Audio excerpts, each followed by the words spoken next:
உங்களுக்கு ஒரு ஆடு வந்து பேச ஆரம்பிச்சா நம்புவீங்களா? அது மட்டும் இல்லாம நீ வேலை பண்ணணும்னு உங்களுக்கு அறிவுரை கொடுத்தா? இன்னைக்கு நாம பார்க்க போற கதை சிரிக்கவும் வைக்கும், சிந்திக்கவும் வைக்கும்.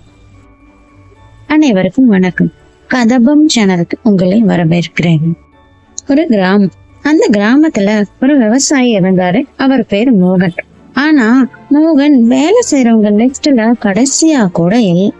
வேலை எப்படி பண்ணாம ஓடிக்கலாம், அதுக்குதான் நாள் முழுக்க யோசிப்பாரு. ஒரு நாள் மாம்பழ மரக்கீழ தூங்கிட்டு இருந்தார். திடீர்னு ஒரு குரல், சார் கொஞ்சம் என் வாழை எடுத்துக்கிறேன், அதுக்கு கீழே படுத்துக்கங்க. யாருடா, ஆடு பேசுதா அப்படின்னு மோகன் ஷாக்கிங்க எந்திக்கிறார். அதுக்கு அந்த ஆடு வந்துட்டு, ஆமா சார், நான் பேசுற ஆடு. உங்க சோம்பேறித்தனத்தை பார்த்து போர் அடிச்சிருச்சு. ஒரு சவால், 7 நாள் வேலை பண்ணீங்கன்னா ஒரு ஆசை நிறைவேற்றி தரேன். மோகனும் ஆடு சொன்னதை யோசிக்கிறாரு. யோசிச்சு 7 நாள் சேலஞ்ச ஏத்துக்கிறாரு.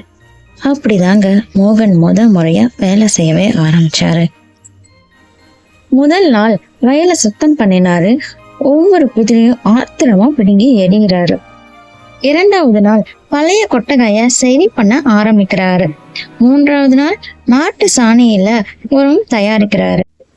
4வது நாள் அன்று காலையில 3 மணிக்கு எந்திக்கிறாரு. 5வது நாள் ஆட்டுக்கு சாப்பாடு போடுறாரு. அது மட்டும் இல்லாம பெட் டைம் ஸ்டோரி புக் எல்லாம் படிக்கிறாரு.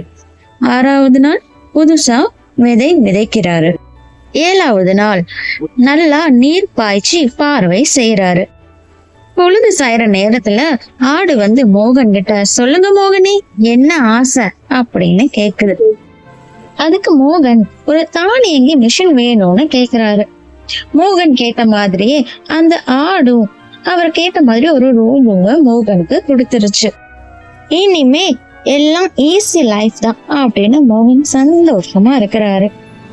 ஆனா அடுத்த நாள் அந்த ரோபோ மோகனை துரத்த ஆரம்பிச்சு.